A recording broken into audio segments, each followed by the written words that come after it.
So welcome to our study of Jamgon Mipham's Sword of Wisdom, Jakob Leschly. And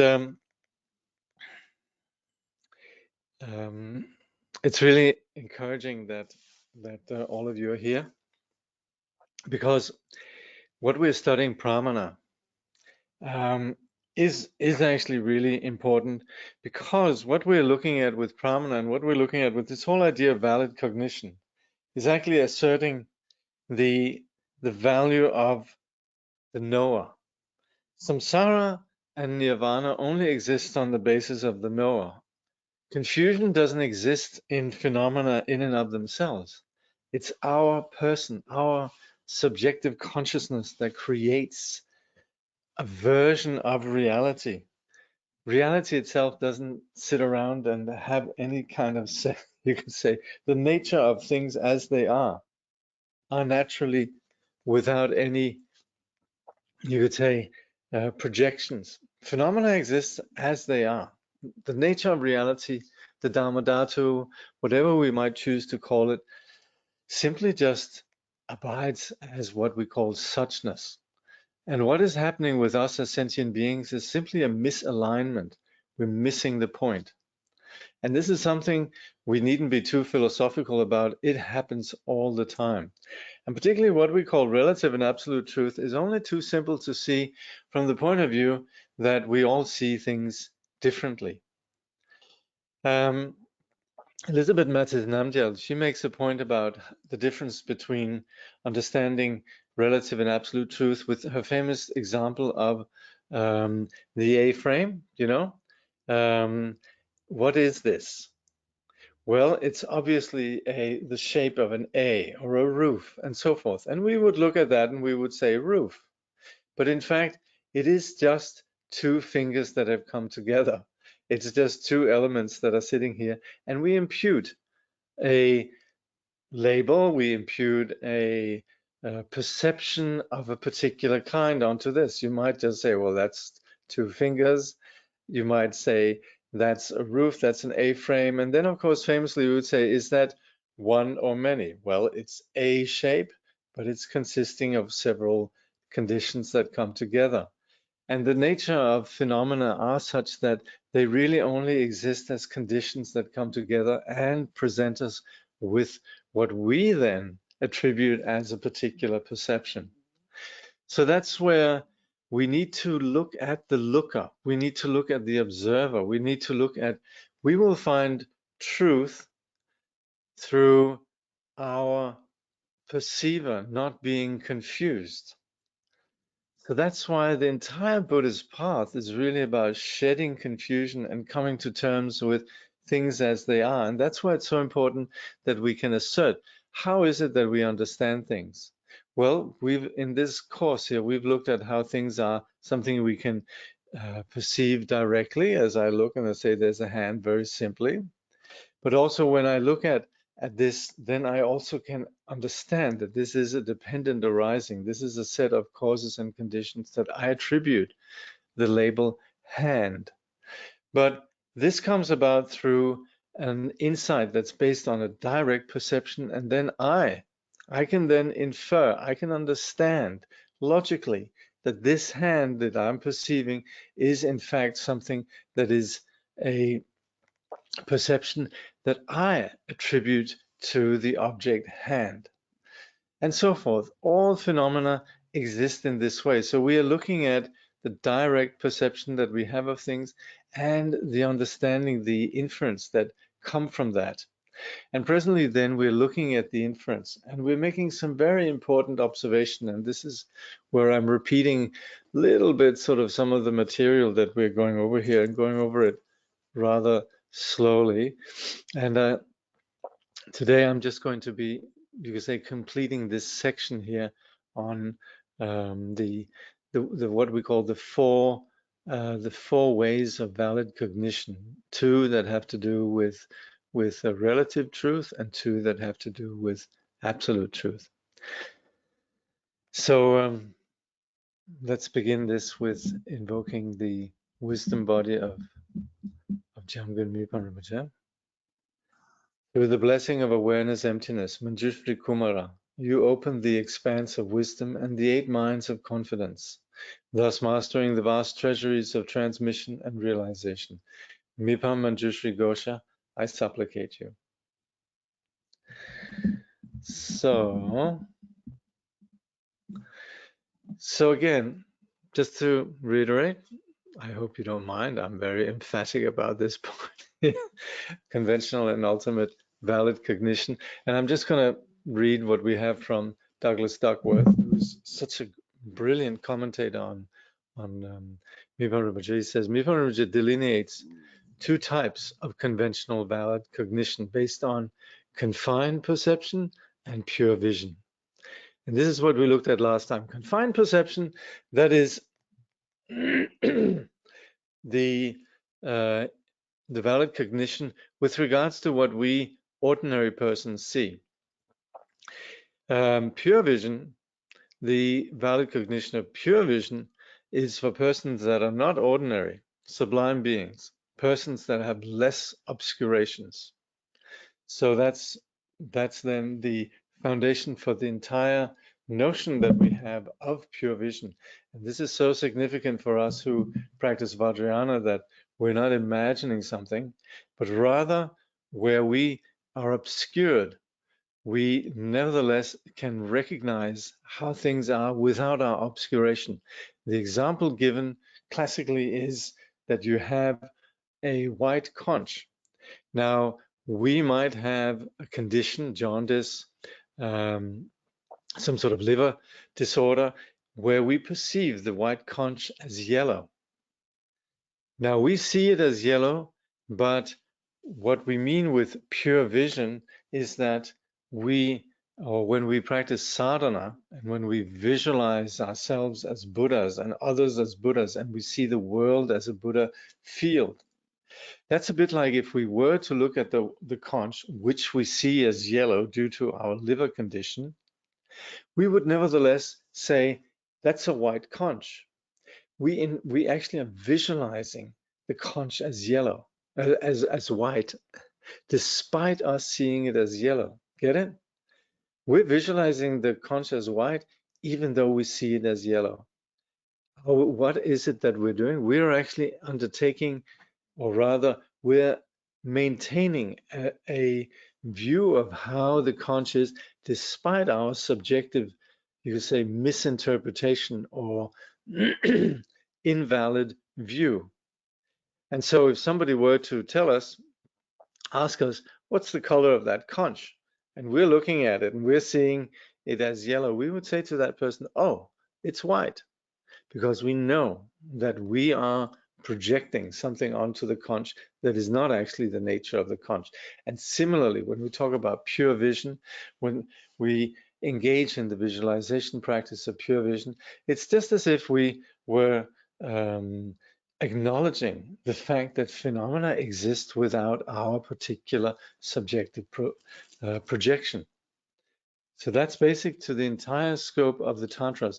But nevertheless, this way of explaining the pure sacred outlook, or pure vision, or pure perception, pure appearance, is particular to the Nyingma school. It doesn't mean that the other schools don't have a way of explaining this, but sometimes we would come across the notion that that's simply something that we're just imagining, that it's something, you know, like people would say, oh, you fake it till you make it, or something. You imagine something that's actually not really there. Well, it's there as much as anything in relative truth is there. So ultimately, you could say all phenomena are without inherent existence, they're empty and so forth, which we'll see now. That's absolute truth. But in terms of the fact that we are here, we perceive things. And also, if you were to talk with a sage, then the sage would be seeing the same thing as we're seeing, except they wouldn't have that overlay of confusion, and they would be seeing the same object that we see with this pure vision. So these two, confined perception, that's ordinary. That's the ordinary scope of the ordinary mind. Pure vision, the scope of the unconfused mind. So that was what we covered last time, and the root text read, on the conventional level, since there are appearances that do not accord with reality, meaning our perceptions, there are the way things appear and the way things are. So that's how things appear to us and how things actually are. Independence on impure, ordinary perception or pure vision. There are two types of conventional valid cognition, which resemble, meaning the two types of cognition, they resemble human eyes, ordinary eyes, and divine eyes, eyes that are unobscured. These two have their own features and are categorized by their natures, causes, effects, and functions. So mainly just to understand that point, there is that's the main thing. A mind that is unmistaken about ordinary facts arises from having correctly apprehended its objects. Now that is what we generally understand as science. That's understanding how the world functions. That's knowing properly the properties of, say, metals, or the properties of any kind of element, or the trajectory of the planets, or whatever it might be. That's something that is, and we're very impressed. We're very impressed that we can calculate the trajectory of the heavenly bodies and all of that. And that's where we would say, wow, that's impressive, the amount of information that we have. And that's all very good. But that is still within the scope of a confused dualistic subject or consciousness. So Mipham Rinpoche says about that, he says, valid ordinary perception eliminates misunderstandings about objects and fully apprehends the facts of a situation. So that's where we can know objects, we can understand situations. Limitless, timeless awareness arises from seeing suchness just as it is. And that's again the scope of the sage. It eliminates misunderstandings about its objects, which are inconceivable. And that's where such an awareness is not held by ordinary dualistic conception. And this, and as Mipham Rinpoche writes, and results in knowing the entire extent of phenomena. So this is as far as we got last time. This is where then we talk about the pure vision. Now, ultimate valid cognition. So we've had the two valid cognitions with regards to relative truth. And now we're going to look at the two valid cognitions of ultimate truth. And again, this is rather significant, because sadly, then there often is the idea, no, or emptiness, I could never understand that. And sadly, so many have been sort of shocked through being exposed to the incredibly rigorous and sharp reasoning that accompanies Madhyamika studies. And so that's where many people would say, oh, no, I could never understand. Oh, this is so profound. No, it's impossible for me to understand. And in fact, the understanding of emptiness in terms of just rational understanding is not that difficult, but it's rational understanding, it's intellectual understanding, it's on the basis of prajna. It's something that we can understand if we just take the time to it, and there's somebody who really slowly explains us and takes us through this understanding. But that's where we need to understand, that's just understanding, that's intellectual understanding.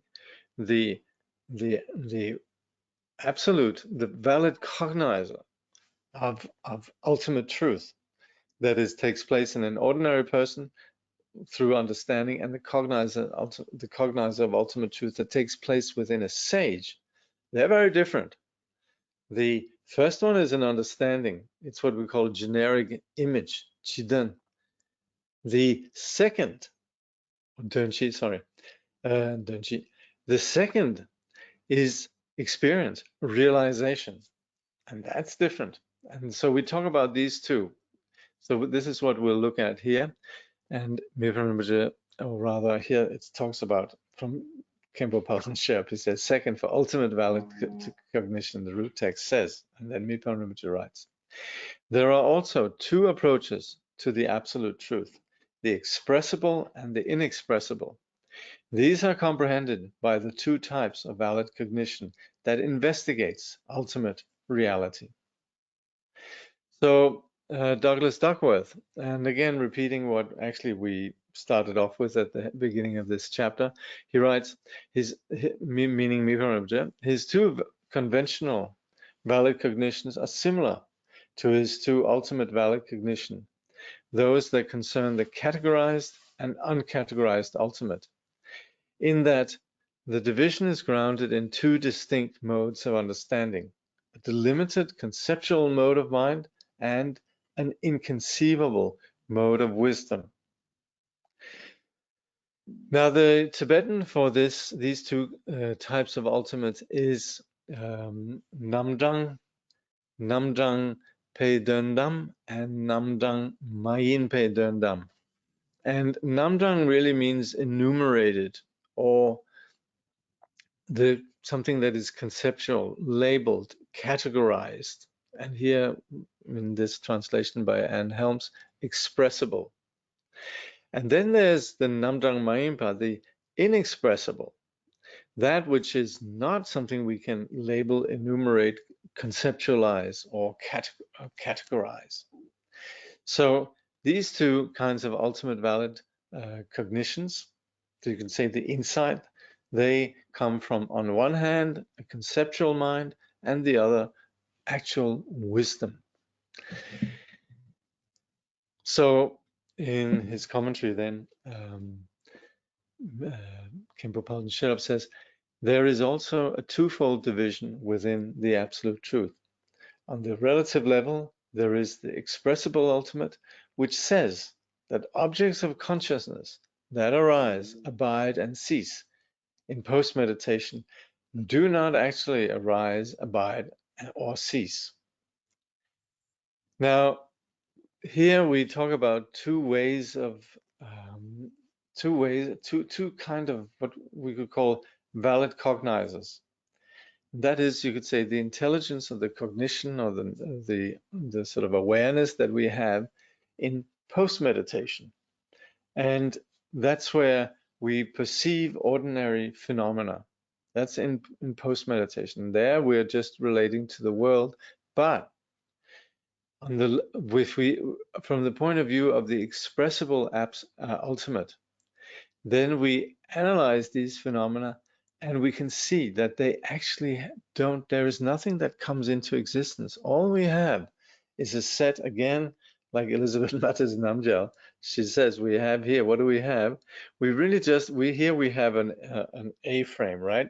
There was no A-frame, now there's an A-frame, now there's not. But the thing is, there was no A-frame that really happened. All we have is just me putting the two fingers together, and then we go A-frame or A or roof or whatever. And there has actually never been something that came into existence other than within our, you could say, perception, our labeling. And that's with all phenomena. All that we call dependent arising are really just phenomena that appear on the basis of a particular set of causes and conditions, but nothing really comes into existence. And that's the insight that we can have then with regards to the various objects of consciousness, the various perceptions that we have in ordinary life. And that's where on the relative level, someone then would understand that the ultimate nature of these perceptions is such that there's nothing really that arises, abides, and ceases. Now that's intellectual understanding, but that's pretty handy to have. And this we can understand, and this is really just what we're referring to in terms of the post-meditation experience. Now, when we say that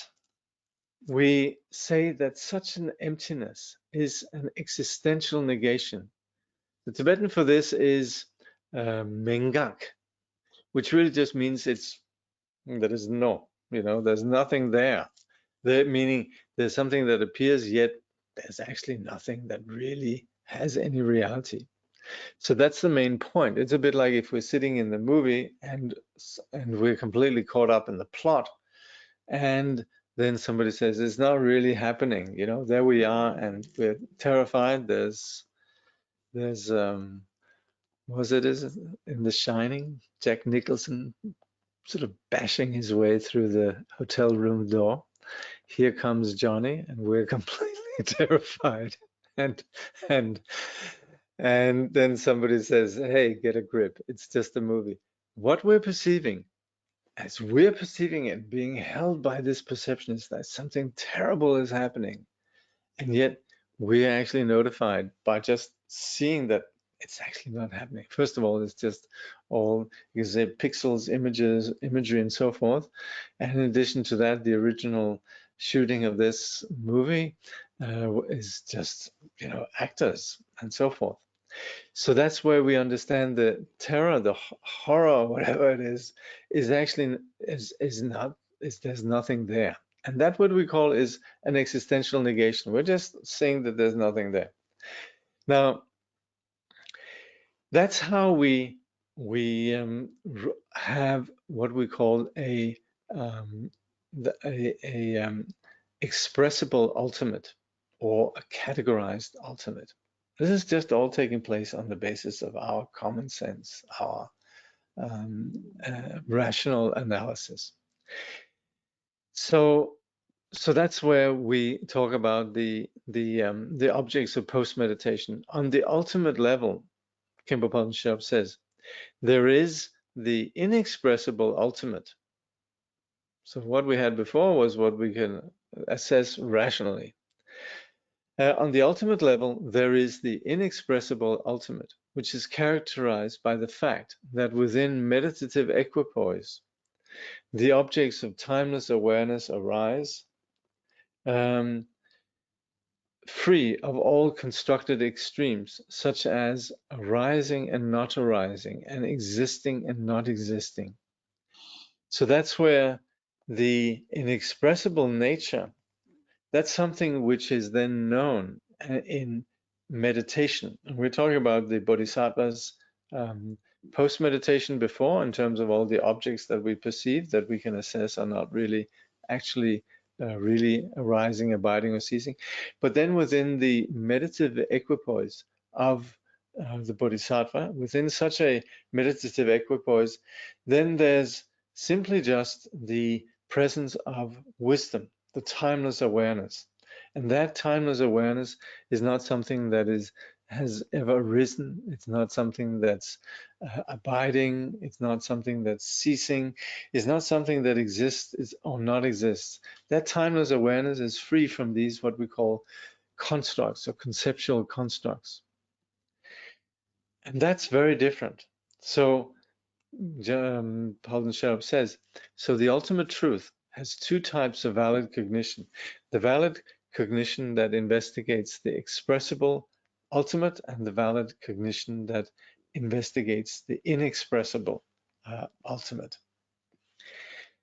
So one is the scope of, you could say, the mind that understands emptiness, and the other is the wisdom that's beyond any kind of conceptual constructs. Now there's some discussion around these things.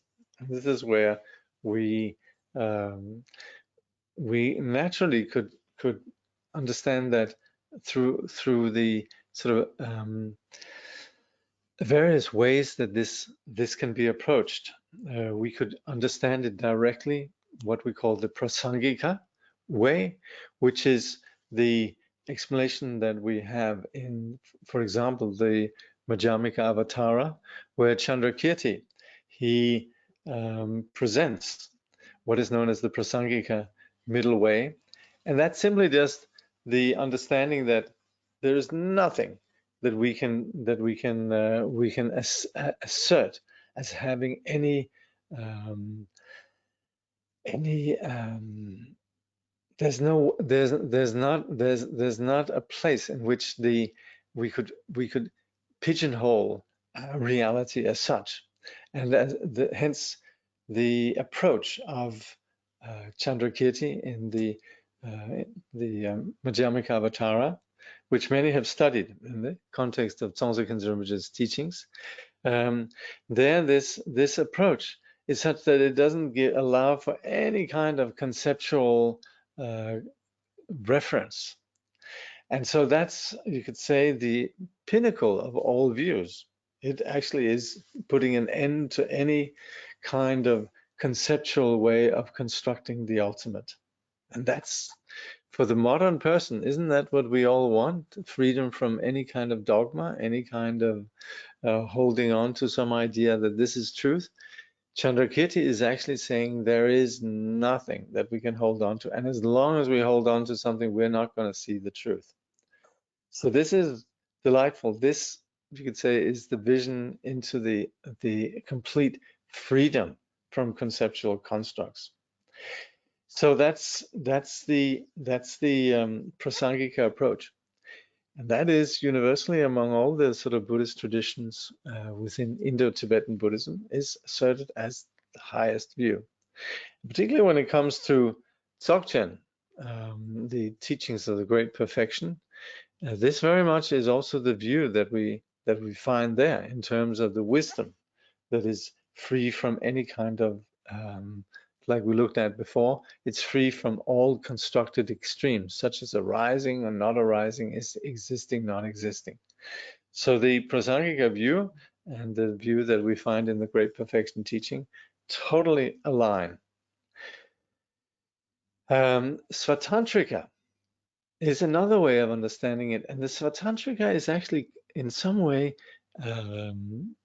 more accommodating for an ordinary individual. It's, we could almost say, kinder, because it speaks about the two truths. It's not that Chandrakirti doesn't know about the two truths, and he does refer to it, but strictly speaking, the Prasangika view is simply just the view that is free from any conceptual constructs, and that's where Chandrakirti basically refutes any attempt at positing some sort of reference point. The Svatantrika, they talk about the two truths in terms of how we relatively perceive phenomena and how the ultimate nature is free from any conceptual constructs.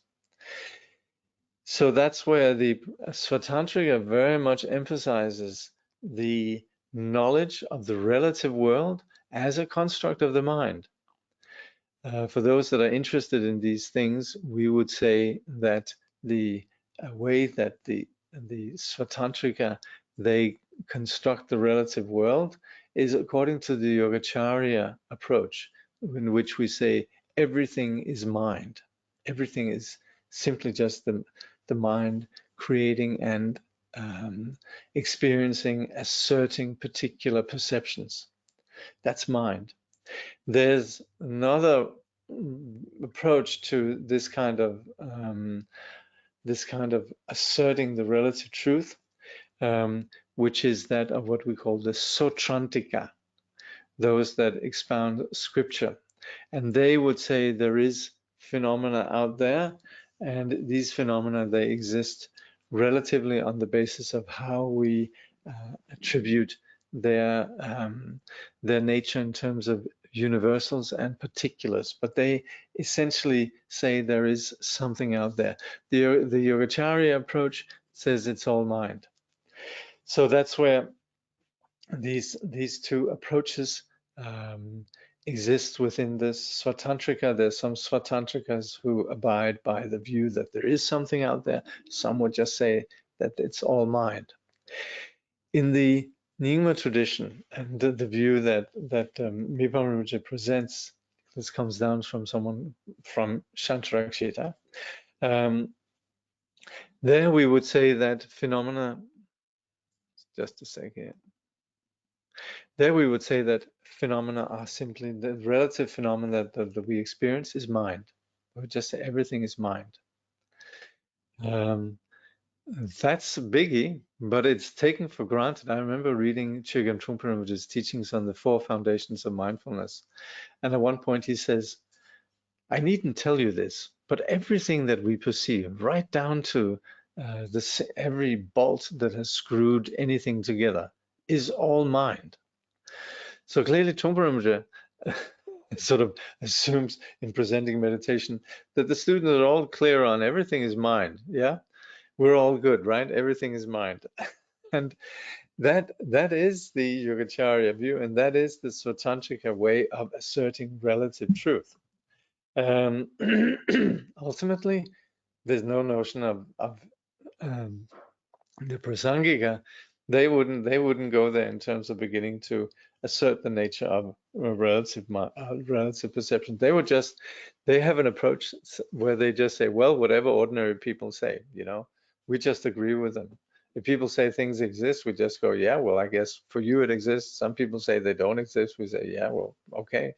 That is what we call the approach of the shepherd. The shepherd is someone who is seen as it's sort of the proverbial person that doesn't analyze things, just see things how they appear.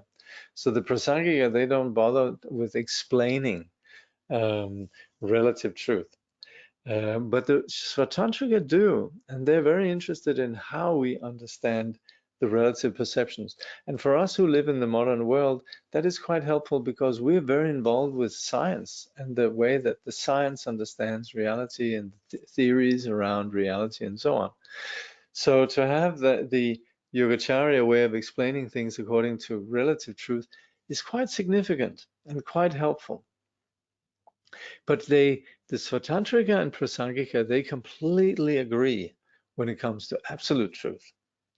So there's no disagreements with regards to the relative absolute truth between the Prasangika and the Svatantrika, but the Prasangika is more radical in that it doesn't actually bother with explaining relative truth. They'll just say, well, people can say whatever they want, and basically just agree with whatever. Whereas the Svatantrika, they do undertake the project of explaining relative truth. So, so that's where we have some distinctions concerning this way of understanding this. Now, we're just talking about the ultimate liya, and here then Svatantrikas and Prasangikas, they approach this. They agree on it, but they explain it. They explain it a little bit. They approach it a little bit different. He says, in relation to establishing the view of the ultimate as expressible or inexpressible, conceptual and non-conceptual, two Madhyamaka schools arose, the Svatantrika and Prasangika. The first one follows the gradual approach in post-meditation. So that's the Svatantrika, right? And the second uses the instantaneous approach within meditation. So the first one, it actually endorses an understanding that's based on the way that we see things in our ordinary world. The second is simply just you're suspended within a freedom from conceptual constructs. That's essentially the scope of wisdom experienced by the Bodhisattva during meditation. There are several ways of positing the defining characteristics of Svatantrika and Prasangika, whether conventional, specific phenomena are accepted or not accepted. So that's what we talked about before in terms of whether we're actually approaching this, how we understand relative truth.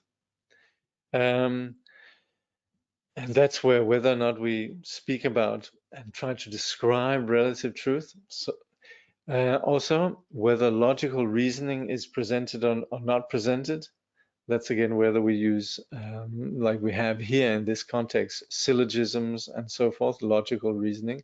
Whether the qualifier ultimately is applied or not applied to the object of refutation.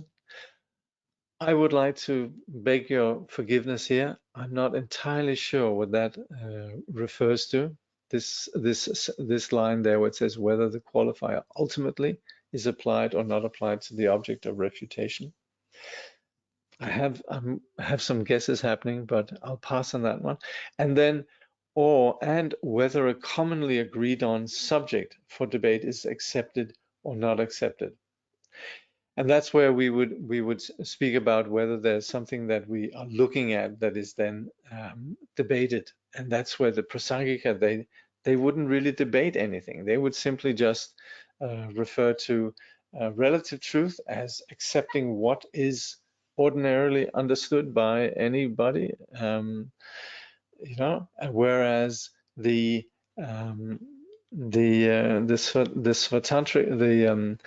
Svatantrika, they would actually discuss particular objects and they would apply analysis.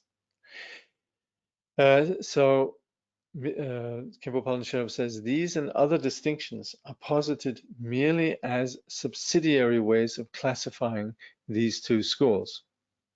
Now, as you can hear, these two schools are significant, and the reason why someone like Tongsa Rinpoche mainly teaching the Prasangika is really just to enable students right away to have an understanding of the ultimate nature as being something where we simply don't go there. We don't go into science. We don't go into trying to validate our knowledge in terms of what is generally understood in the world.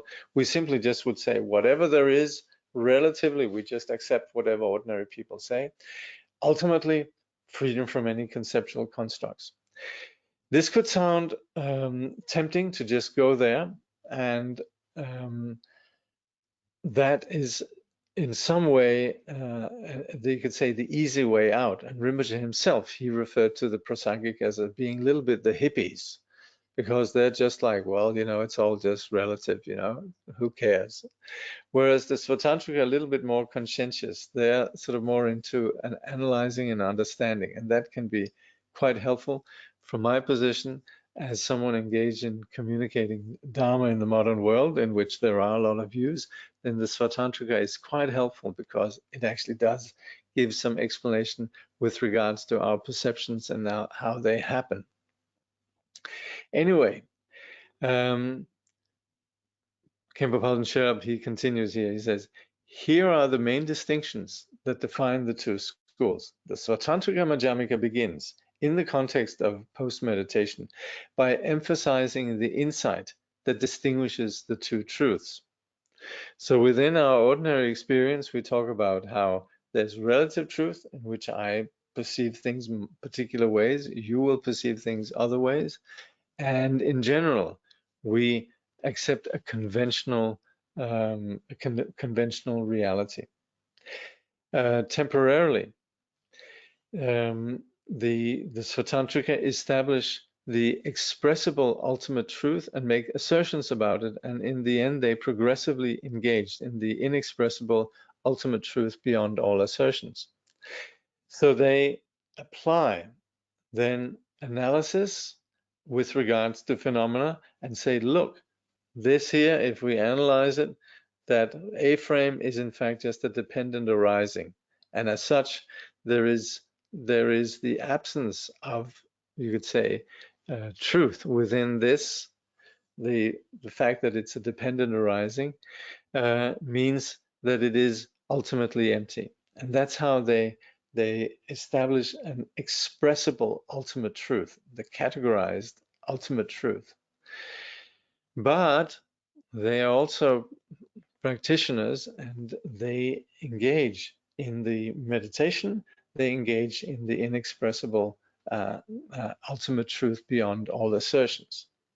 So they basically accommodate, you could say, ordinary mortals through their approach of relative sort of through applying this expressible ultimate truth on the basis of saying something about it. And that's quite helpful for most of us. But of course, then they eventually take you to where there's nothing that that's free from any reference point. So Khenpo Palden Sherpa says the Prasangika Madhyamika, and this is then going to the next one, the more advanced, the Prasangika Madhyamika, the view of Chandrakirti, the view that we find in the Madhyamika Avatara. It says the Prasangika Madhyamika emphasizes the inseparability of the two truths, the union of appearance and emptiness, which is the inexpressible ultimate truth, free from all assertions. And that's where the Prasangika, they would say the two truths, that's two truth is essentially something that's a conceptual construct, that there's relative and absolute, that's a conceptual construct. And they would merely just say there are appearances, and yet these appearances that we have, however we might see them, they ultimately have no reality, the union of appearance and emptiness. So they would simply stick with this inexpressible ultimate truth that doesn't go into any kind of assertions. They would merely just apply this logic that refutes any attempt to describe phenomena, or rather to describe ultimate truth. They would simply just refute, and leave you there in a space free from any reference point. So Khenpo Palden says they proceed this way from the very start and do so within meditative equipoise. So that's where they would say in post-meditation, then everything is just ordinary, no thoughts about it, no critique, no analysis and so forth, just however the shepherd might see things, cowherd or whatever we call it. But within meditative equipoise, there's no conceptual constructs whatsoever. So Khenpo Palden Sherpa says, in this way, the Prasangikas instantaneously engage in timeless awareness, which is beyond the intellect and inexpressible in thoughts or words.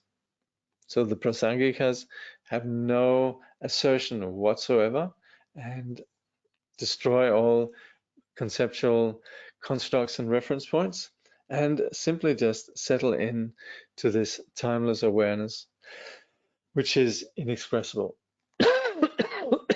So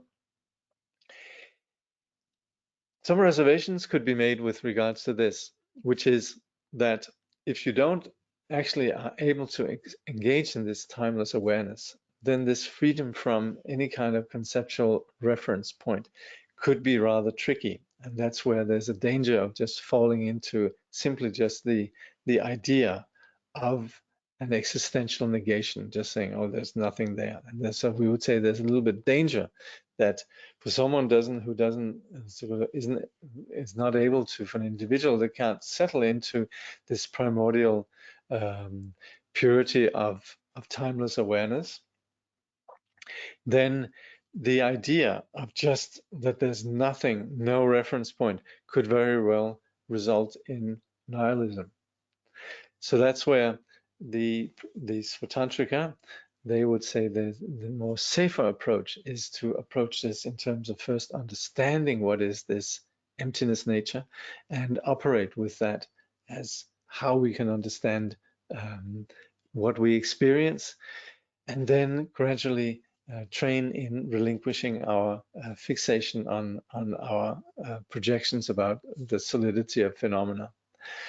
So that's where one is, you could say, gentler for the gradual practitioner, and the other is more sort of like stating this is how things ultimately are. So Khenpo Palden Sherpa says there are two kinds of valid cognition that investigate the ultimate. The valid cognition that investigates the expressible ultimate, and the valid cognition that investigates the inexpressible ultimate. This is the way the great scholars of India and Tibet distinguish them. So when we say investigates, that's where we talk about analyzing. So the mind that goes in and analyzes phenomena is then this valid cognition that analyzes or investigates the expressible, gains an understanding, and the other one is then the understanding that settles into the inexpressible ultimate. So these two approaches, they constitute then the approach of the Svatantrika Madhyamika and the Prasangika Madhyamika. So, let's see if there's some questions.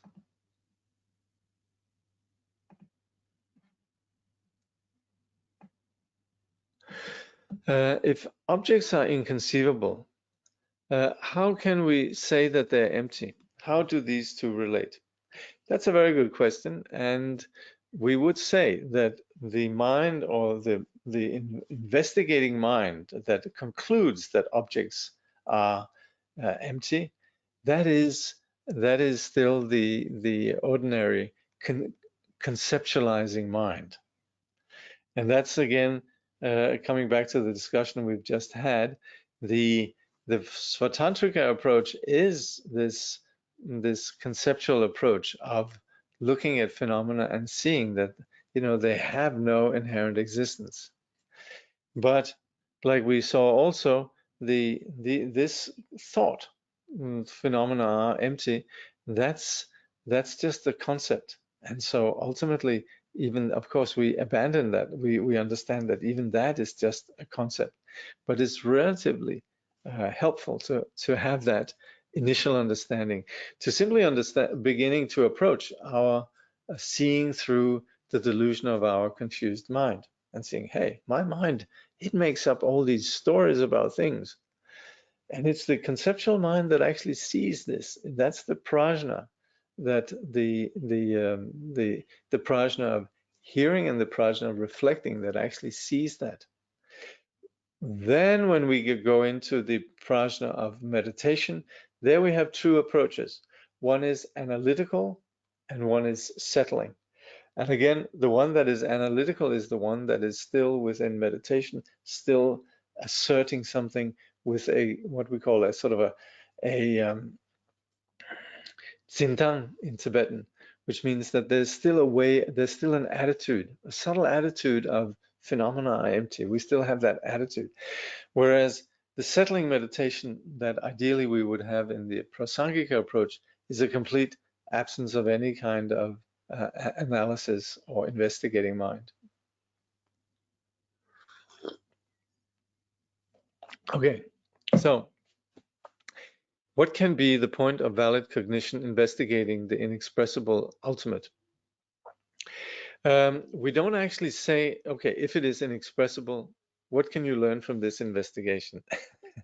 Well, what we're talking about here is the essentially it's true, the wording is a bit confusing, but it really just means the wisdom that knows. So it's simply just the non-dual wisdom that knows the inexpressible ultimate. So that's beyond ordinary concepts.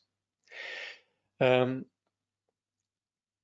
that's the inexpressible ultimate. But of course, that's where we have, as we have just seen, we also apply an investigation that approaches the nature of reality through analysis, where we simply just, we look and we see, hey, we're imputing something that actually is a dependent arising and doesn't arise, abide, or cease.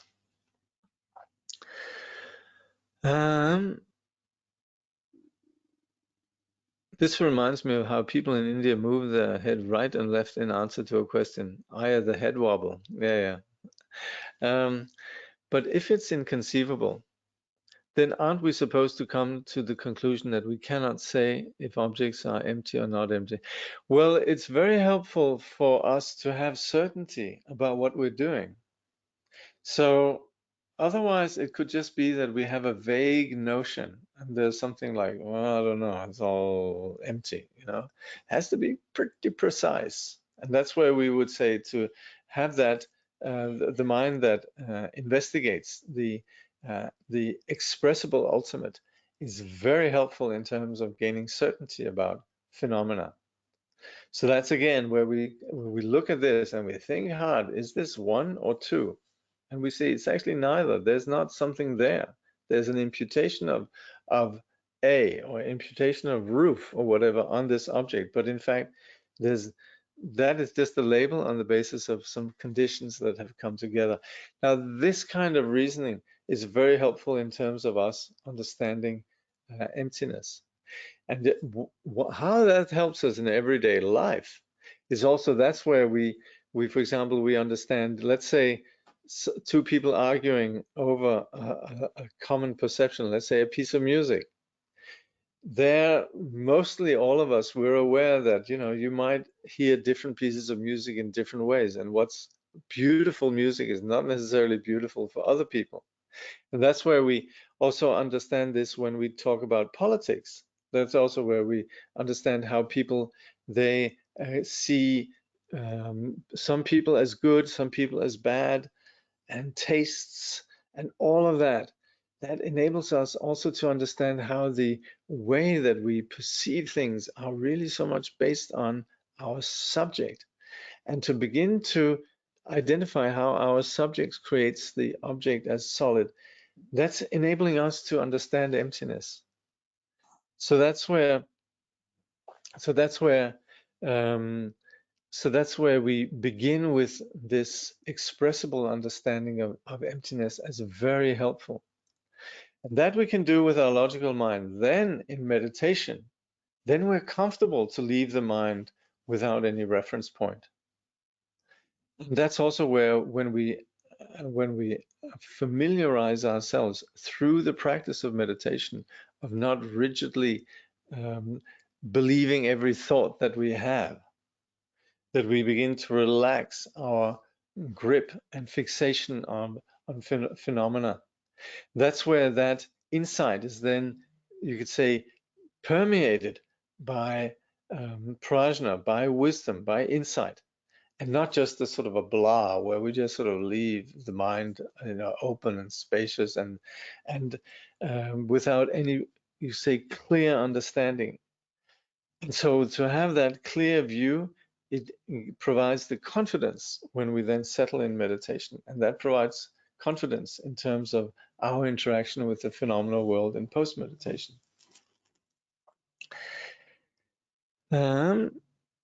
Don't we just label things for the purposes of communication? Yes, that's right. That's conventional truth. So that when we refer to something, people know what we're talking about. Exactly. And that's why we need to continually come back to conventional truth. That's why the Dalai Lama or the sage or the Buddha can converse with ordinary people.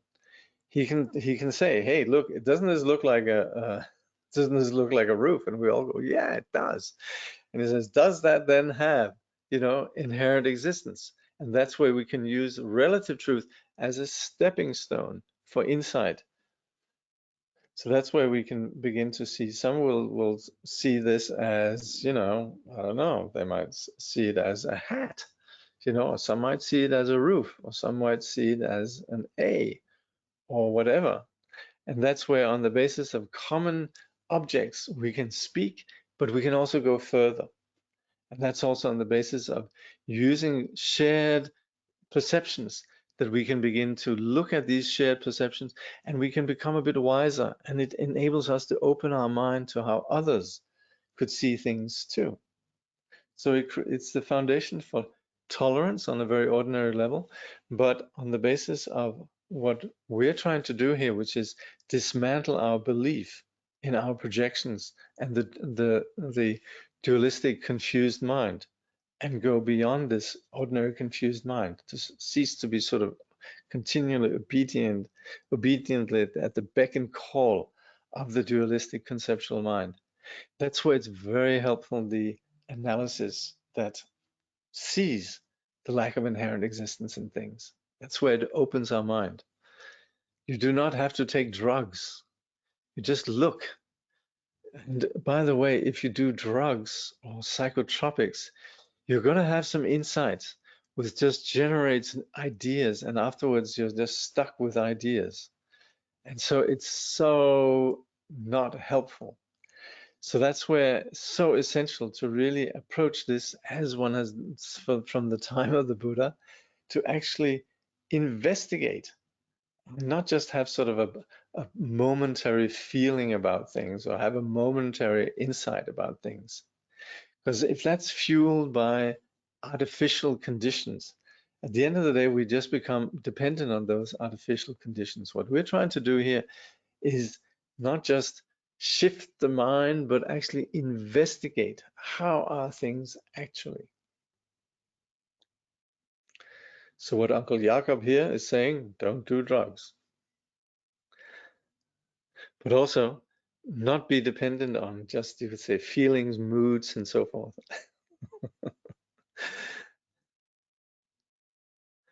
No, no, no, no, not advising, we're not advising psychotropics here.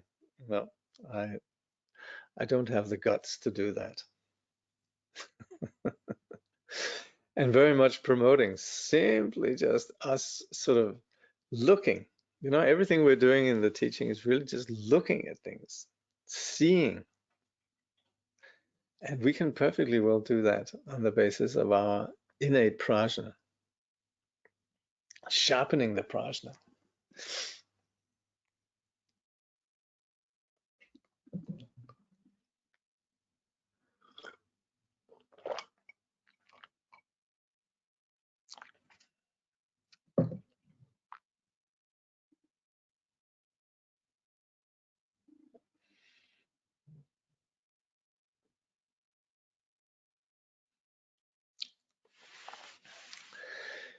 In the chapter on cutting through spiritual materialism, this chapter on the development of ego, and somebody asks, this describes how the monkey is continually caught by its own projections.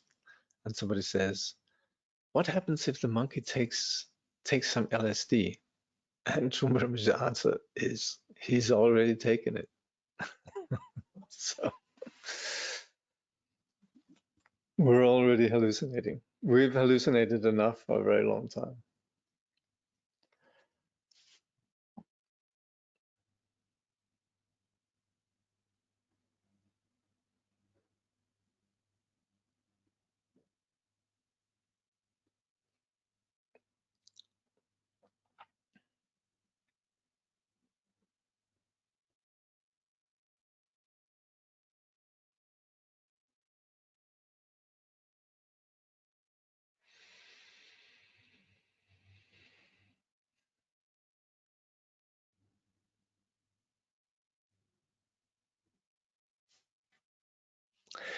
Now, next time we'll be looking at how some of these ideas can be misunderstood. So there's a few what we call refutations around how we could get this wrong and so forth. We'll look at that next time. So if there are no further questions, comments, so I guess we'll just conclude and dedicate the merit.